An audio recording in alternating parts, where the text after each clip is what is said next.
Bharatiya Janata party चुनाव के क्रम में जिस तरीके से आगे बढ़ते हुए बंगाल की प्रबुद्ध जनता उनका सहयोग लेते हुए आगे बढ़ने का निश्चय किया है, उस क्रम में आज एक कदम उठाते हुए लखो सोनार बांग्ला इस लक्ष्य को लेकर के हम चले और इसकी शुरुआत आज जब हम कर रहे हैं तो लखो सोनार बांग्ला को हमने अगर याद करना है तो हमको वो बंगाल की संस्कृति जो हम सुनते रहे कि what Bengal thinks today India thinks tomorrow, ये जो इसका गौरवमय इतिहास रहा है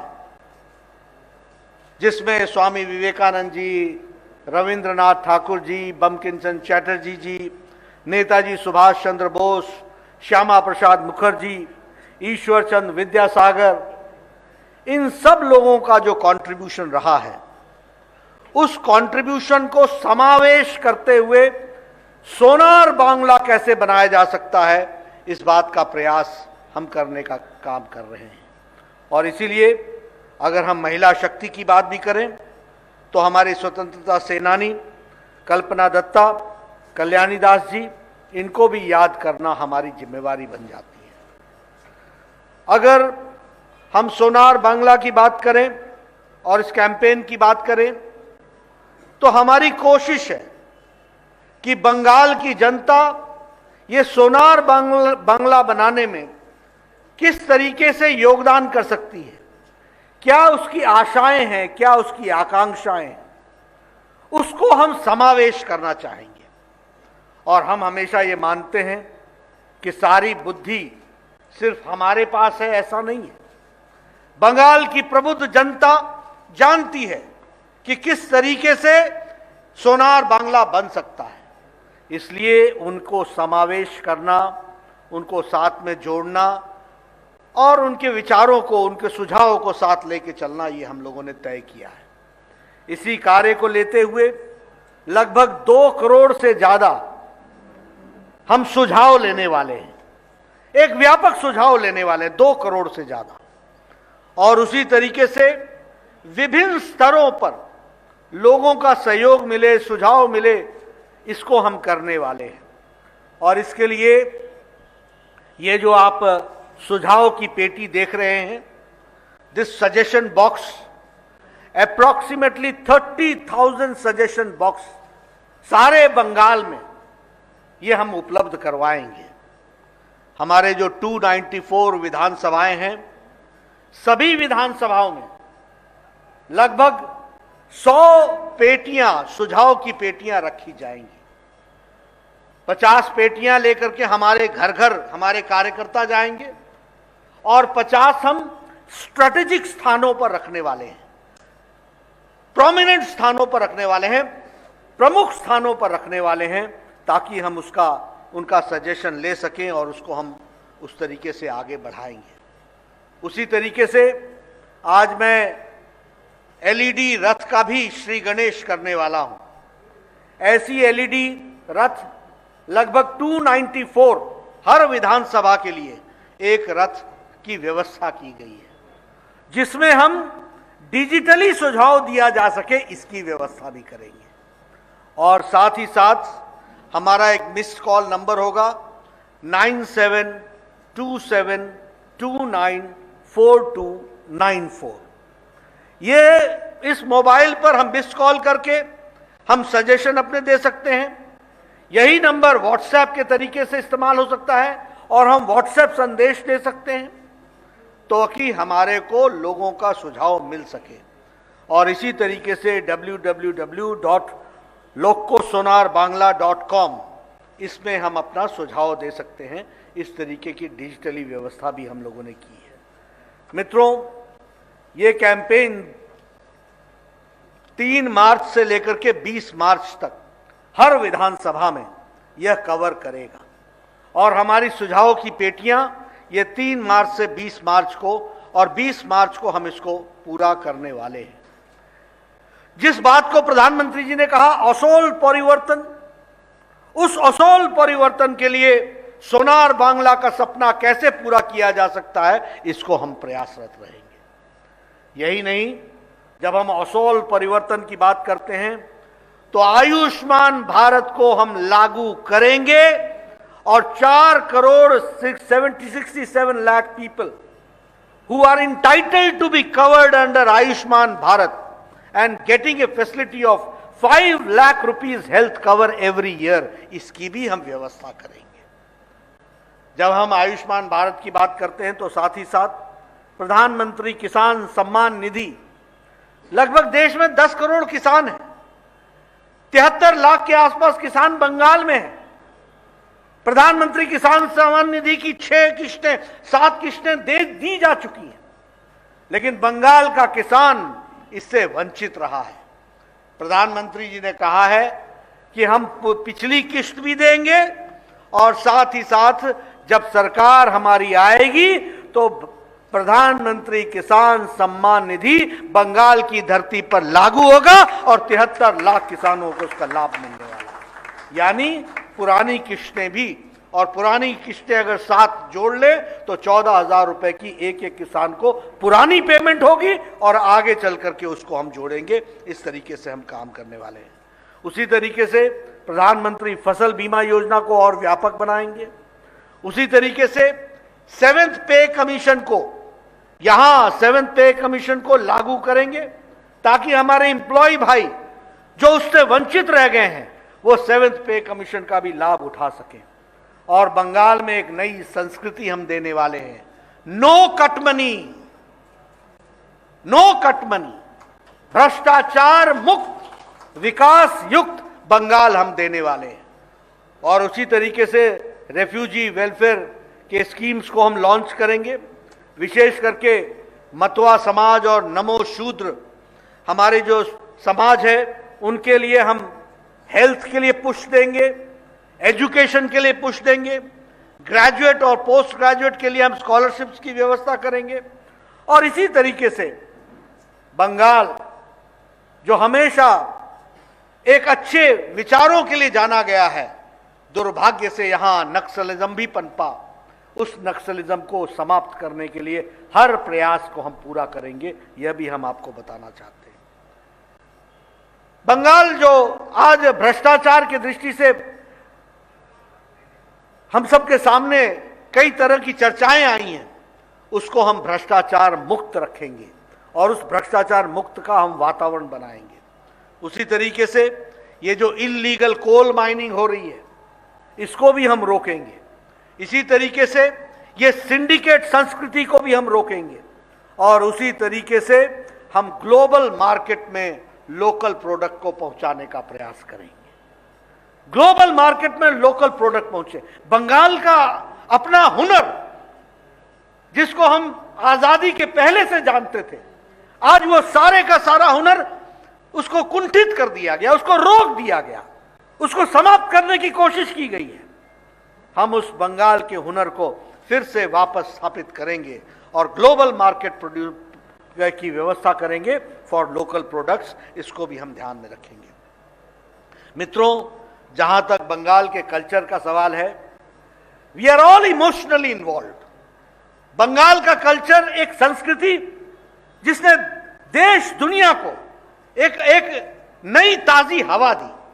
जब मैं विवेकानंद जी की बात करता हूं, जब मैं रविंद्रनाथ ठाकुर जी की बात करता हूं, जब मैं बंकिम चंद्र चटर्जी की बात करता हूं, जब मैं ईश्वर चंद्र विद्यासागर जी की बात करता हूं, ये सब लोग ऐसे थे, श्यामा प्रसाद मुखर्जी की बात करता हूं, ये सब ऐसे थे जिन्होंने बंगाल की धरती से जरूर जन्म लिया हो, लेकिन उन्होंने देश को दिशा दी, संस्कृति को दिशा दी, दुनिया को दिशा दी। ये हमको समझना चाहिए और इसलिए उस कल्चर को हम स्थापित करने का प्रयास करेंगे।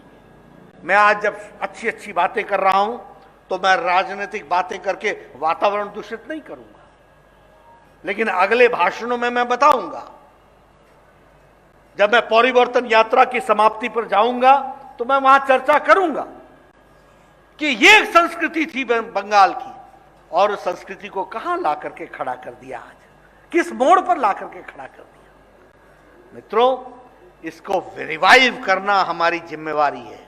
The pride of Bengal has to come back, that सोमार Bengal has to come back, that Bengal which led the country, that has to come back. और उसके लिए हम प्रयासरत होंगे, यह हम आपको जरूर कहना चाहते हैं। उसी तरीके से अगर हम बात करें किसानों की, आज ये धरती, यहाँ की जो जो जो इसकी उर्वरकता है, जो इसकी कैपेसिटी है, उसका उपयोग नहीं हो रहा है। जितनी धरती हमारी एलुवियल है, उतना ही इसकी यील्ड होनी चाहिए, वो यील्ड नहीं हो रही है। जितना इसका इरिगेटेड लैंड होना चाहिए वो नहीं है, और जो किसानों को इसकी कीमत मिलनी चाहिए वो नहीं मिल रही है। मित्रों, क्रॉप का सही दाम मिल सके किसानों को, इसके लिए हम प्रयासरत रहेंगे, और यह हमारी कोशिश रहेगी कि हम इसको प्रयास करें। जब मैं आपसे सुझाव मांगता हूं तो मैं किन बातों के लिए सुझाव मांगता हूं? आपसे मैं सुझाव मांगता हूं कि यहां पर आर्थिक जगत में पुश कैसे दिया जा सके। अगर ब्रिटिशर्स ने आकर के बंगाल को देखा कि this is an industrial town, this is an industrial area, यहां पर इंडस्ट्री का विकास की संभावनाएं हैं, उसके बाद जिस तरीके से इंडस्ट्री फ्लश की, जब आजादी मिली तो बंगाल इंडस्ट्रियल एरिया की दृष्टि से किस तरीके से आज बढ़ा था, और आज धीरे धीरे पिछले 60-70 सालों में एक एक इंडस्ट्रीज ने अपनी इन्वेस्टमेंट यहां से हटा ली। ये सूखा पड़ गया। हमको विचार करना पड़ेगा कि ये क्यों हुआ और इसको हम कैसे रिवाइव कर सकते हैं। और प्रधानमंत्री मोदी जी इस बात के लिए कटिबद्ध हैं कि पश्चिम अगर विकसित हुआ है तो पूर्व को भी पूरा विकास करना है और मुख्य धारा में शामिल करना है। इस बात के लिए हम कटिबद्ध हैं। इसलिए हम कैसे इंडस्ट्रियल पुश दे सकते हैं, कैसे हम एग्रीकल्चर पुश दे सकते हैं, कैसे हम इकोनॉमिक पुश दे सकते हैं, और कैसे हम स्वास्थ्य के दृष्टि से, मुझे दुख होता है, मैं स्वास्थ्य मंत्री था, यहां डेंगू फैला, हमको डेंगू की रिपोर्टिंग ही नहीं दे रही थी सरकार। यहां लोग डेंगू से जाने गंवा रहे थे। मैं स्वास्थ्य मंत्री की दृष्टि से ममता जी से पूछता था, give me the reporting of dengue. वो डॉक्टरों को धमकी देती थी कि यहां से कोई रिपोर्टिंग नहीं होनी, और हमारे को रिपोर्टिंग नहीं हो रही। आप बताओ, national centre for disease control हमारे पास, आप बताओ कि हर तरीके से डिजीज को कंट्रोल करने की व्यवस्था हमारे पास। मैं टीम भेजना चाहती हूं, मैंने टीम भेजी थी, अभी कोरोना में भी टीम भेजी थी, आपने उनको गेस्ट हाउस से बाहर नहीं निकलने दिया। यह बंगाल की जनता के साथ अन्याय। ये हेल्थ को पुश देने की जरूरत है। आप बताइए, कोरोना में यहां पर टीम आई थी कि नहीं आई थी? सेंट्रल टीम आई थी कि नहीं आई थी? आप बताइए, डेंगू के लिए यहां टीम हमने भेजी थी कि नहीं भेजी थी?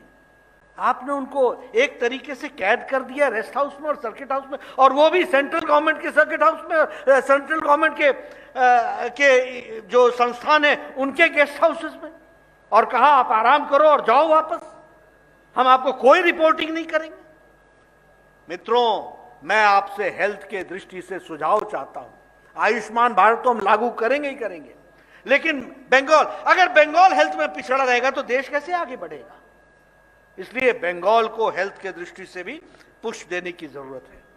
और मैं देखता हूं, देखिए, मैं हिमाचल का रहने वाला हूं, मेरे यहां लोग नैना देवी घूमने आते हैं, मेरे यहां लोग ज्वाला जी घूमने आते हैं, मेरे यहां लोग चामुंडा देवी घूमने आते हैं। ये सब शक्तिपीठ है। छोटा सा प्रदेश, रिलीजियस टूरिज्म। और बंगाल जहां हर शहर, हर गांव किसी न किसी टूरिज्म के, रिलीजियस टूरिज्म से जुड़ा हुआ है, तब भी यहां टूरिस्ट नहीं आ पा रहे हैं। हमको इस पर सुझाव चाहिए। हम कैसे रिलीजियस टूरिज्म को बढ़ा सकते हैं? बंगाल में जिस तरीके का सांस्कृतिक और जिस तरीके का हमको यहां पर पूजा पद्धति की दृष्टि से जो दृष्टि मिली है, उसको हम कैसे बढ़ावा दे सकते हैं? काली पूजा, दुर्गा पूजा देश भर में जानी जाती है, वो बंगाल के नाम से जानी जाती है, उसकी आइडेंटिफिकेशन बंगाल के साथ होती है, और बंगाल उससे वंचित रह जाए, ये हम कभी बर्दाश्त नहीं करेंगे। इसलिए मैं चाहूंगा कि ये सुझाव भी आए और बंगाल रिलीजियस टूरिज्म में भी आगे बढ़े। इसी तरीके से हम उसको बढ़ाने का प्रयास करेंगे। अब देखिए, चाय के बागान, आप बताइए, दुनिया में चाय के बागानों की दृष्टि से हम लोगों ने सारी चीजों को देखा है कि नहीं देखा है, और हमारा नाम है कि नहीं है। प्रधानमंत्री मोदी जी ने 1000 crore rupees for the people of the tea gardens के लिए दिया है। हमको सुझाव चाहिए, चाय बागानों में काम करने वाले लोगों के बच्चों की शिक्षा कैसे उत्तम हो सकती है, उनका स्वास्थ्य उत्तम कैसे हो सकता है, उनको नौकरियों में समावेश कैसे किया जा सकता है, उनको चाय के बागानों में काम करते हुए अच्छी सुविधाएं कैसे दी जा सकती हैं। 1000 करोड़ हैव बीन गिवन इस बजट में, 1000 करोड़ रुपए। सुझाव चाहिए कि वह धरती पर कैसे लगे और कैसे वो कट मनी से बचे, इसकी भी हमको सुझाव चाहिए। यह भी हमको चिंता करने की जरूरत है। कैसे टोलाबाजी से बचे, इसकी भी हमको चिंता करनी चाहिए। इसके बारे में भी हमको बचाव करना चाहिए, और रास्ता आप ही बताएंगे, क्योंकि कट मनी आपको ही देना पड़ता है, उसको कट आप ही करेंगे। इस बात का भी हमको सुझाव चाहिए होगा। यह मैं आपसे जरूर शेयर करना चाहता हूं। मित्रों, अगर मैं बात करूं केंद्र सरकार की योजनाओं की, आप देखिए, अगर स्वच्छ भारत अभियान हमने लागू किया तो लोग हंसे, क्या प्रधानमंत्री मोदी जी लाल किले के प्राचीर से स्वच्छता की बात कर रहे हैं। मित्रों, 11 crore toilets have been constructed in last 6 years। 11 crore, 11 crore toilets बने हैं, और वेस्ट बंगाल में 1.4 करोड़ बने हैं। Do you know what is the meaning of these toilets? Number 1, it is the empowerment of women. आप सोचिए, हमारी बहनों को गांव में अपने दैनिक नित्य क्रम के लिए सूर्योदय और सूर्यास्त का इंतजार करना पड़ता था। एम आई राइट? क्या मैं सही बोल रहा हूं? क्यों? क्योंकि वो बाहर जा नहीं सकती थी। आप बताइए, 1 करोड़ 40 लाख टॉयलेट्स वेस्ट बंगाल में बने, 11 करोड़ देश में बने, और 11 करोड़ में अगर 1 करोड़ 40 लाख बंगाल का हिस्सा है, तो आप समझ सकते हैं कि महिलाओं के साथ कितना अन्याय हो रहा था। 1 करोड़ 40 लाख घरों में टॉयलेट बना है, तो 1 करोड़ 40 लाख घरों की महिलाओं का इंपावरमेंट हुआ है। इस बात को हमको समझना चाहिए। सशक्तिकरण, ये सशक्तिकरण हुआ। दूसरी बात, बीमारी, डायरिया कम हो रहा है, हैजा कम हो रहा है, क्योंकि खुले में शौच जाने के कारण वही पानी हमको मिलता था और वही पानी पीते थे, और हैजा और डायरिया होता था। आज हम हेल्थ इश्यूज को भी हम एड्रेस कर पाए। उसी तरीके से जनधन योजना, एक समय में भारत का प्रधानमंत्री स्वर्गीय राजीव गांधी कहते थे कि हम 1 रुपए भेजते हैं, 85 पैसा बीच में खर्च हो जाता था। प्रधानमंत्री जी ने कहा कि अकाउंट खोलो, जनधन खाता खोलो, तो क्या कहा? जनधन खाता खुलवा रहे हैं। आज 40 करोड़ लोगों ने जनधन खाता खोला है, और बंगाल में 1 करोड़ 92 लाख लोगों ने जनधन खाता खोला है। और कोरोना के दौरान महिलाओं को 500 रुपए 3 महीने के लिए लॉकडाउन में प्रधानमंत्री जी ने डायरेक्ट डिस्बर्समेंट करके डायरेक्ट उनके खाते में पहुंचाया। 20 crore women have been empowered. इस बात को हमको समझना चाहिए, ये छोटी घटना नहीं है। और बंगाल में 1 करोड़ 52 लाख, यानी रीचिंग 2 करोड़, 40 करोड़ में 2 करोड़ बंगाल के लोग हैं। उसी तरीके से हमारे लगभग 68 लाख लोगों को गैस का चूल्हा मिला। अब ये गैस का चूल्हा कुल मिलाकर के 8 करोड़ बांटा गया, और 8 करोड़ में 78 लाख बंगाल के लोग हैं। आप देखिए कितना बड़ा बंगाल का हिस्सा है। और ये चूल्हा जलाना, मैं इसको सिर्फ चूल्हा जलाना नहीं मानता, मैं महिलाओं का सशक्तिकरण मानता हूं। क्योंकि जब वो लकड़ी जला करके चूल्हा जलाती थी तो 200 सिगरेट का धुआं वो डायरेक्ट और इनडायरेक्ट अपने फेफड़ों में लेती थी, पल्मोनरी डिजीज होती थी। आज वो गैस का चूल्हा उनको मिला है, 78 लाख परिवारों को मिला है। 5 मिनट में वो हर एक तरीके का भोजन प्रिपेयर कर सकती हैं, और वो धुआं से मुक्त हो गई हैं। Health issue has been addressed and it is an women empowerment which we have to understand. आप बताइए, यहां लगभग 2 करोड़ 60 लाख ऐसे परिवार थे जिनको बिजली नहीं थी, और बंगाल के अंदर लगभग 7 लाख 32 हजार ऐसे परिवार थे जिनको बिजली नहीं थी। सौभाग्य योजना में मुफ्त बिजली पहुंचाने का काम प्रधानमंत्री मोदी जी ने किया है। मैं आपसे सुझाव चाहूंगा कैसे इसको और आगे बढ़ाया जा सकता है। Electricity is not only in electricity, it is N empowerment of the family. वो टेलीविजन देख सकता है, वो अच्छी पढ़ाई कर सकता है, वो मुख्य धारा में अपने आप को शामिल कर सकता है।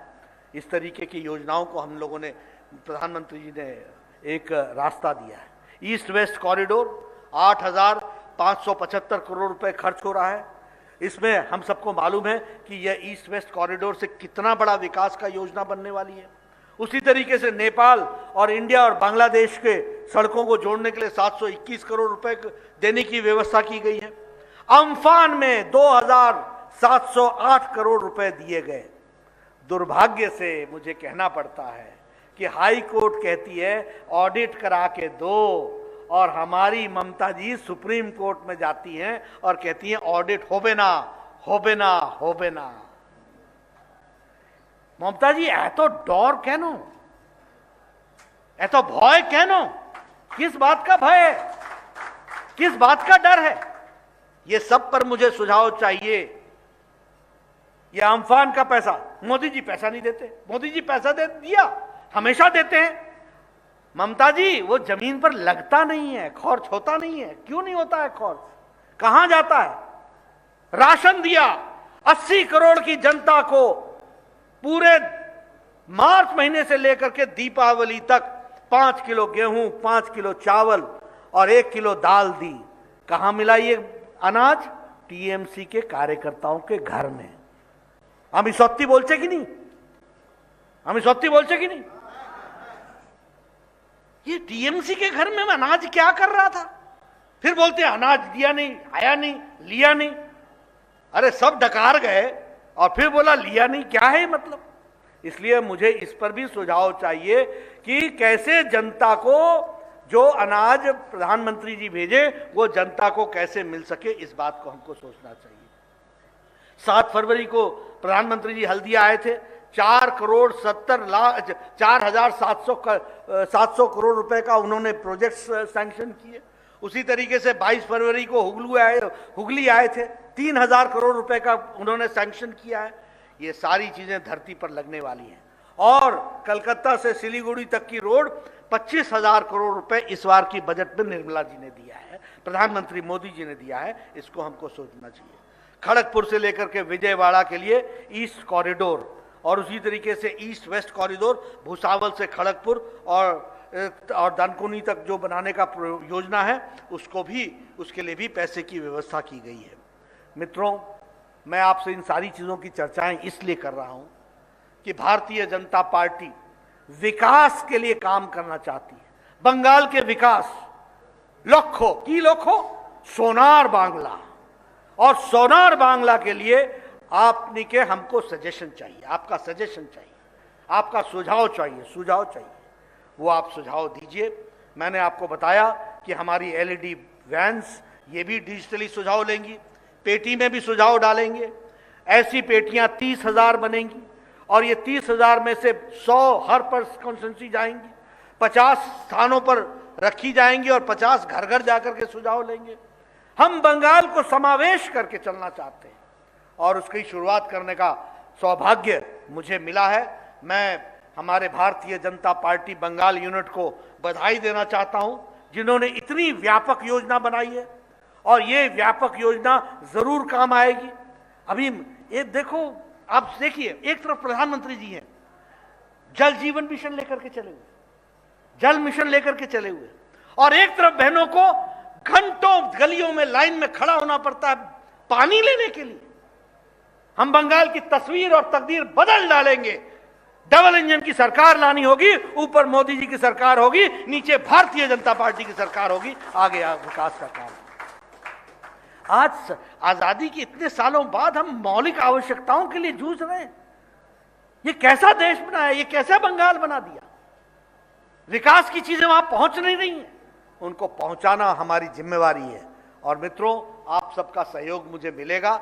मैं फिर आप सबको शुभकामनाएं देता हूं और पत्रकार मित्रों से मैं निवेदन करना चाहता हूं, आपका बहुत योगदान हमें चाहिए। हम एक ऐसे मोड़ पर खड़े हैं जहां बंगाल की जनता ने फैसला लेना है, विकास की ओर चलना है, विकास युक्त बंगाल देखना है, भ्रष्टाचार मुक्त बंगाल देखना, गोलाबाजी, कटमनी, तुष्टीकरण, इसका बंगाल देखना है। और इसी विषय को लेकर के मैं आपके बीच में आया हूं। आप सब ने मेरी बात सुनी है, मैं भी अपने सुझाव इसी में डालने वाला हूं, उसकी श्री गणेश इसी के साथ करूंगा। आपने मेरी बात सुनी, आपका बहुत बहुत धन्यवाद। जय भारत, जय बंगाल।